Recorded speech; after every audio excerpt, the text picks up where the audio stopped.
Cancel ಆಗಿದೆ supreme court. ಏನು ಒಟ್ಟು ಯಾರು ತಪ್ಪು ಮಾಡ್ಯಾರ ಅವ್ರ ಶಿಕ್ಷೆ ಆಗಲಿ ಅಷ್ಟೇ ಕೇಳ್ಕೊಂಡು. ಬೇಲ್ ಸಿಗುತ್ತೆ ಅನ್ನೋ ಒಂದು ನಿರೀಕ್ಷೆಯಲ್ಲೂ ಕೂಡ ಅವ್ರು ಇದ್ರು. ಅದಕ್ಕೆ ಫಾರಿನೆಲ್ಲ ಹೋದ್ರು, ಸಿಗುತ್ತೆ ಅನ್ನೋ ಒಂದು ಇದರಲ್ಲಿ ಇದ್ರು. ಅದಕ್ಕೆ ಕ್ಯಾನ್ಸಲ್ ಆಗಿದೆ. ನ್ಯಾಯ ಸಿಕ್ಕಂತ ಆಗಿದೆಯಾ?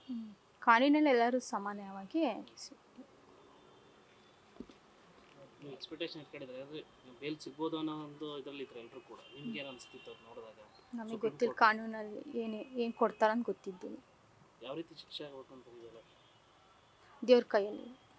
ಅಲ್ಲ, ಅಂಥವ್ರಿಗೆ ಯಾವ ರೀತಿ ಶಿಕ್ಷೆ? ಒಟ್ಟು ಯಾರು ತಪ್ಪು ಮಾಡ್ಯಾರ ಅವರಿಗೆ ಕೋರ್ಟ್ ಆದೇಶ. ಸುಪ್ರೀಂ ಕೋರ್ಟ್ ಕೂಡ ಹೇಳಿದೆ ಬೇಗನೆ ಕೇಸ್ ಮುಗಿಸ್ಬೇಕು, ಇದನ್ನ ಬೇಗ ಅದೇನಿದೆ ಕೂಡ ಕ್ಲಿಯರ್ ಮಾಡಬೇಕು ಅಂತ ಹೇಳಿ. ನೀವೇನು ಹೇಳ್ತೀರಾ? ಸುಪ್ರೀಂ ಕೋರ್ಟ್ ಯಾವ ರೀತಿ ಮನವಿ ಮಾಡ್ಕೊತೀರಾ? ಒಟ್ಟು ಯಾರು ತಪ್ಪು ಮಾಡ್ಯಾರ ಅವ್ರಿಗೆ ಶಿಕ್ಷೆ ಆಗಲಿ ಅಷ್ಟೇ. ಯಾವ ರೀತಿ ಶಿಕ್ಷೆ ಆಗಬೇಕಂತ ಆ ಕಾನೂನಲ್ಲಿ ಏನು ಕೊಡ್ತಾರ ಆಗಲೇಬೇಕು.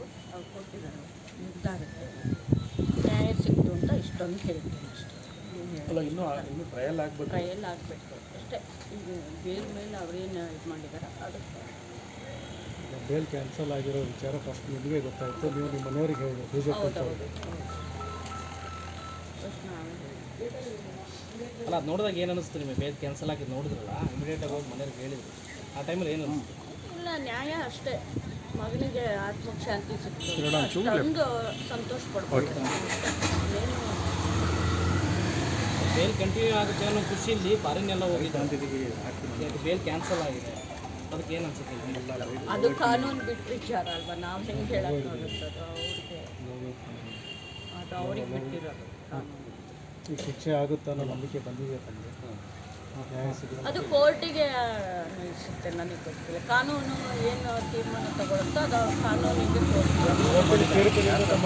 ಯಾರು ಚೆಕ್ ಮಾಡಿದಾರೋ ಅವ್ರಿಗೆ ಶಿಕ್ಷೆ ಆಗುತ್ತೆ ಅಷ್ಟೇ. ನಾವು ಕೇಳ್ತಾರೆ ಏನು ಇವತ್ತಿನ ತೀರ್ಪಿನ ಮೂಲಕ ನಿಮಗೆ ನಂಬಿಕೆ ಬಂದಿದೆಯಾ ಅಂತ? ತೀರ್ಪು ಬಂದಿದೆಯಲ್ಲ? ಬಂದಿದೆ ನಮಗೆ ಕೋರ್ಟ್ ಮೇಲೆ ನಂಬಿಕೆ, ಕಾನೂನು ಮೇಲೆ ನಂಬಿಕೆ ಇದೆ. ಶೂಟಿಂಗ್ ಮಾಡಿ ಇನ್ನು ಫೇಸ್ಬುಕ್ ಇದೆಯಲ್ಲ, ಅದ್ರಲ್ಲಿ ಏನೇನೋ ಬರ್ತಾಯಿದೆ. ಅಷ್ಟು ಕೋಟಿ ಕೊಟ್ಟರು, ಇಷ್ಟು ಕೋಟಿ ಕೊಟ್ಟರು, ಅದೆಲ್ಲ ಶುದ್ಧ ಸುಳ್ಳು. ಅದೆಲ್ಲ ಶುದ್ಧ ಸುಳ್ಳು. ಯಾವುದು ನಾವು ಯಾರ ಹತ್ರನೂ ದುಡ್ಡು ಕೇಳಿಲ್ಲ, ಯಾರು ಕೊಡೋಕ್ಕೂ ಬಂದಿಲ್ಲ. ಅದೆಲ್ಲ ಶುದ್ಧ ಸುಳ್ಳು. ಅದು ಯಾಕೆ ಹಂಗೆ ಆಗ್ತಾರೋ ಅದೇನು ಫೇಸ್ಬುಕ್ಕು ನಮಗಂತೂ ಅರ್ಥ ಆಗ್ತಿಲ್ಲ. ಅದರಿಂದ ಯಾರ ಕಡೆಯಿಂದನೂ ನಾವು ದುಡ್ಡು ಇಸ್ಕೊಂಡಿಲ್ಲ, ಯಾರೂ ನಮ್ಗೆ ಬಂದು ಕೊಡೋಕ್ಕೆ ಹೋಗಿಲ್ಲ. ಅವರ ಸಂಪರ್ಕದಲ್ಲಿ ನಾವು ಯಾರೂ ಇಲ್ಲ. ಅದರಿಂದ ನಾವು ಏನು ಫೇಸ್ಬುಕ್ನ ಮಹಾಶಯರಿಗೆ ಹೇಳ್ತೀವಿ, ಇದ್ದ ಸಂಗತಿ ಏನಾರ ಇದ್ರೆ ತಮ್ಮ ಪರಿಪೂರ್ಣ ಗೊತ್ತಿದ್ರೆ ಹಾಕ್ರಿ, ಅಂತೆ ಕಂತಿ ವಿಚಾರಗಳು ಹಾಕಿ ಜನರನ್ನೆಲ್ಲ ದಿಕ್ ತಪ್ಪಿಸ್ಬೇಡ್ರಿ ಅಂತ ನಾವು ಕೇಳ್ಕೊಂತೀವಿ. ಅವ್ರು ಬಂದ್ರು, ಇವ್ರು ಬಂದ್ರು, ನೀವು ಅವ್ರು ಬಂದರು, 10 ಕೋಟಿ ಕೊಟ್ಟರು, 20 ಕೋಟಿ ಕೊಟ್ಟರು, 10 ಪೈಸನ ನಾವು ಇಸ್ಕೊಂಡಿಲ್ಲ. 10 ಪೈಸನ ಇಸ್ಕೊಂಡಿಲ್ಲ ಅವ್ರ ಹತ್ರ. ಅವ್ರ ಸಂಪರ್ಕದಲ್ಲೂ ಇಲ್ಲ. ದಯಮಾಡಿ ಅವ್ರಿಗೆ ಯಾರು ಫೇಸ್ಬುಕ್ ಅವ್ರ ಅಭಿಮಾನಿಗಳು ಇರಲಿ, ಸಂತೋಷ, ಏನು ಬೇಕಾದರೂ ಆಗಲಿ. ಆದರೆ ಸುಳ್ಳು ಮಾಧ್ಯಮದಲ್ಲಿ ಇದನ್ನು ಮಾಡೋಕ್ಕೆ ಹೋಗಬೇಡ್ರಿ. ಅದರಿಂದ ನಮ್ಮ ಮನೆತನಕ್ಕೆ ಗೌರವ ಕುಂದು ಬರುತ್ತೆ, ನಮಗೆ ನೋವಾಗುತ್ತೆ. ಜನರಲ್ಲಿ ನಮ್ಮ ಬಗ್ಗೆ ಇದೊಂದು ವೇಳೆ ತಪ್ಪು ಅಭಿಪ್ರಾಯ ಬರುತ್ತೆ. ಅದರಿಂದ ದಯಮಾಡಿ ಅವ್ರಲ್ಲಿ ಕೈ ಮುಗಿದು ಕೇಳ್ತೀವಿ, ಆ ರೀತಿ ಮಾಡುವ. ಈಗ ಇದೇ ಪ್ರಕರಣಕ್ಕೆ ಸಂಬಂಧಪಟ್ಟಂಗೆ ರಮ್ಯಾ ಅವರಿಗೂ ಕೂಡ ಈ ರೀತಿ ಥ್ರೆಟನ್ ಮಾಡಿದ್ರು, ಫೇಸ್ಬುಕ್ಕಲ್ಲೆಲ್ಲ ಕೆಟ್ಟದಾಗಿ ಮಾಡಿ ಅವ್ರು ಕಂಪ್ಲೇಂಟ್ ಎಲ್ಲ ಮಾಡಿದ್ದಾರೆ. ಕೆಲವು ದರ್ಶನ ಅಭಿಮಾನಿಗೂ ಅರೆಸ್ಟ್ ಕೂಡ ಆಗಿದ್ದಾರೆ. ಅದು ಕಾನೂನು ಪ್ರಕ್ರಿಯೆ. ಅವ್ರಿಗಾದ್ರೂ ಕೂಡ ನೋವಾಗಿರ್ತೈತಿ, ಮಾಡಿರ್ತಾರೆ. ಸುಳ್ಳು ಯಾಕೆ ಹಾಕ್ಬೇಕಂತ ನಾನು ಹೇಳೋದು. ಅವ್ರ ಅಭಿಮಾನ ಇರಲಿ, ಏನು ಬೇಕಾದ್ರೂ ಮಾಡಲಿ, ಅವ್ರ ಹತ್ರ ಹೋಗ್ಬೇಕಾದ್ರೆ ಮಾಡಲಿ. ಆದರೆ ಇನ್ನೊಬ್ಬರಿಗೆ ಹೇಳ್ಬೇಕಾದ್ರೆ ಮಾತಾಡ್ಬೇಕಾದ್ರೆ ಸತ್ಯಾಂಶ ಇರಬೇಕಲ್ಲ. ಯಾರು ಬೇಕಾದ್ರೂ ನೋಡೋದಿಲ್ಲ. ಅದೇನು ಫೇಸ್ಬುಕ್ ಅನ್ನೋದು ಫೇಕ್ ಬುಕ್ ಆಗಿದೆ ಇವತ್ತು. ಅದೆಲ್ಲ ಬರೀ ಸುಳ್ಳು. ಯಾವ ವಿಚಾರ ನನಗಂತೂ ಮಾಡಕ್ಕೆ ಬರಲ್ಲ, ನಾವು ನೋಡೋದೇ ಇಲ್ಲ, ಅದು ನೋಡೋಕ್ಕೆ ಬರಲ್ಲ. ಮನೆಗೆ ಎಲ್ಲ ಹೇಳ್ತಿರ್ತಾರೆ ನಮ್ಮ ಹುಡುಗರವರೆಲ್ಲ, ಅದು ಸುಳ್ಳು. ದಯಮಾಡಿ ಅದನ್ನು ತಾವು ಮಾಧ್ಯಮದ ಮುಖಾಂತರ ಇಡೀ ಕರ್ನಾಟಕ ಜನಕ್ಕೆ ತಿಳಿಸ್ರಿ. ಭಾಳ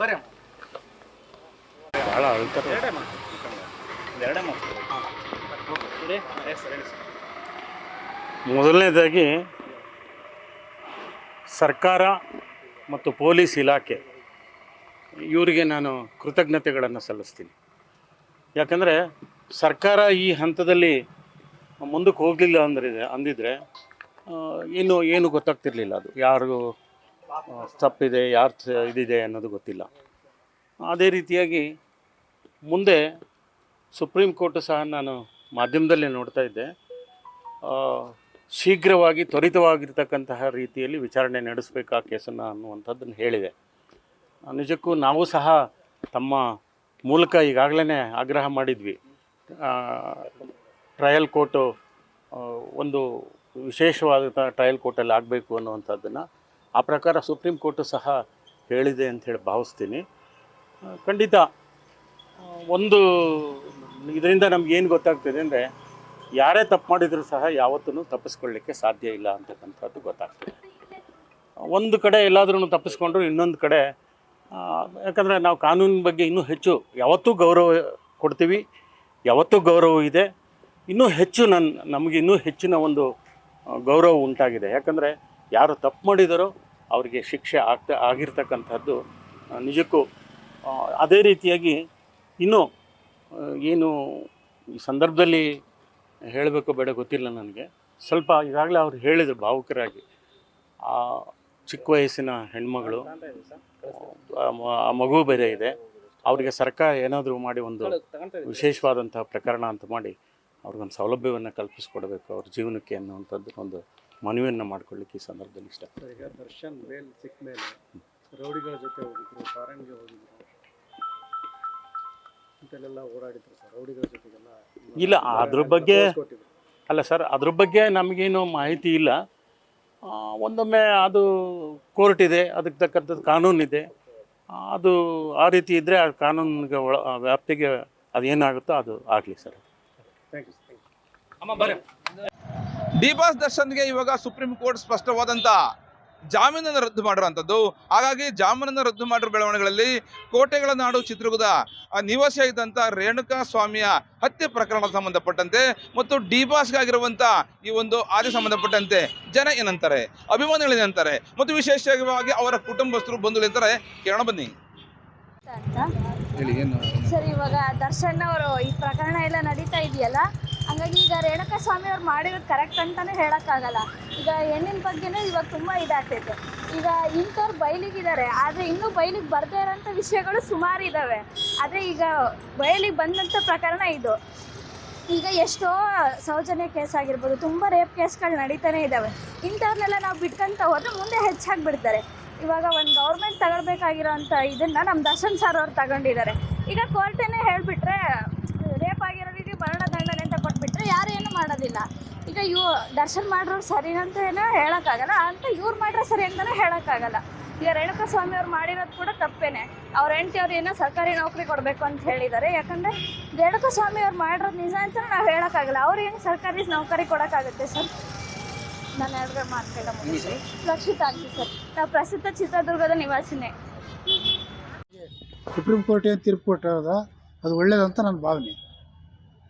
ಯಾವ ಥರ ಅಂತ ಮಾಡ್ತೀವಿ? ಕೊಲೆ ಮಾಡಿದ್ದು ಸಾಕ್ಷಿಗಳದಾವಲ್ಲ, ಅದ್ರ ಪ್ರಕಾರ ತೀರ್ಪು ಕೊಟ್ಟದ ಇದು ಸುಪ್ರೀಂ ಕೋರ್ಟ್ ಅಂತ ಮೊದಲೇ ಇದು ಪ್ರಕಟಿಸಿತ್ತಲ್ಲ, ಅದ್ರ ಪ್ರಕಾರ ಕೊಟ್ಟಿದ್ದಾರೆ ಇವತ್ತಂತ. ಅಂದರೆ ಕೋರ್ಟ್ ಮೇಲೆ ಎಲ್ಲರಿಗೂ ನಂಬಿಕೆ ಜಾಸ್ತಿ ಆಯಿತು ಅಂತ. ನಂಬಿಕೆ ಜಾಸ್ತಿ ಆಯಿತು, ನ್ಯಾಯ ಇದೆಯಾ ಅಂತ. ಸಂಸ್ಕೃತಿ ಅಂದರೆ ಅದು ಇಡೀ ಪ್ರಪಂಚಕ್ಕೆ ಗೊತ್ತು ಎಂಥ ಹಿನ್ನೆಲೆ ಇದೆ ನಮ್ಮ ಸಂಸ್ಕೃತಿ. ಹಾಗಾಗಿ ರೇಣುಕಾ ಸ್ವಾಮಿ ಅಶ್ಲೀಲ ಫೋಟೋ ಕಳಿಸಿದ್ದು ಅವನದು ತಪ್ಪು. ದರ್ಶನು ಕೊಲೆ ಮಾಡಿಸಿದ್ರು, ಅದನ್ನು ಕಾನೂನು ಕೈಗೆ ಅದು ತಪ್ಪೇ. ಬಟ್ ಈಗೇನು ಶಿಕ್ಷೆ ಆಗಿದೆ ಅದು ಸರಿಯಾಗಿದೆ ಅಂತ ನನ್ನ ಭಾವನೆ. ಏನು ಸರ್? ಹಾಂ, ಕೇಳಿದವರಿಗೆಲ್ಲ ಸರ್ಕಾರಿ ನೌಕರಿ ಕೊಟ್ಟು ಸರ್ಕಾರದಾಗ ಹುದ್ದೆ ಇರಲ್ಲ, ನಿರುದ್ಯೋಗಿಗಳ ಸಮಸ್ಯೆ ಏನಾಗ್ತದೆ, ಅದರಿಂದ ಕೂಡ ಸಮಂಜಸವಲ್ಲ. ನೌಕರಿ ಕೂಡ ಸಮಂಜಸವಲ್ಲ. ಯಾರಿಗೆ? ರೇಣುಕಾ ಸ್ವಾಮಿ ಅವ್ರ ಹೆಂಡತಿಗೆ. ಸೊ ಕೋರ್ಟ್ ಬಗ್ಗೆ ಏನಂತಿರ್ತಾವೆ ಇವಾಗ? ಸುಪ್ರೀಂ ಕೋರ್ಟ್ ಆದೇಶದ ಬಗ್ಗೆ ಅದೇ ನ್ಯಾಯಾಲಯ ಮುಂದೆ ತೀರ್ಮಾನ ಮಾಡ್ತದೆ. ಫೈನಲ್ ಜಡ್ಜ್ಮೆಂಟ್ ಆದಾಗ ಯಾರ್ದು ಏನೋ ಗೊತ್ತಾಗ್ತದೆ. ಹೇಳಿ ಸರ್. ರೇಣುಕಾ ಸ್ವಾಮಿ ಸುಪ್ರೀಂ ಕೋರ್ಟ್ ತೀರ್ಪು ನ್ಯಾಯವಾಗಿದೆ, ಸರ್ಕಾರಿ ಕೆಲಸ ಕೂಡ ಸರಿ ಇಲ್ಲ ಅನ್ನೋ ಅದಾದೆ. ರೇಣುಕಾ ಸ್ವಾಮಿ ಹೆಂಡತಿ ಕೆಲಸ ಕೂಡ ಸರಿ ಇಲ್ಲ. ಯಾರಿಗೆ ಕೆಲಸ ಕೊಡ್ತಾರೆ? ಎಲ್ಲರೂ ಬೇಕಾದಷ್ಟಿದೆ, ಅನ್ಎಂಪ್ಲಾಯ್ಮೆಂಟ್ ಜಾಸ್ತಿ ಆಗುತ್ತೆ.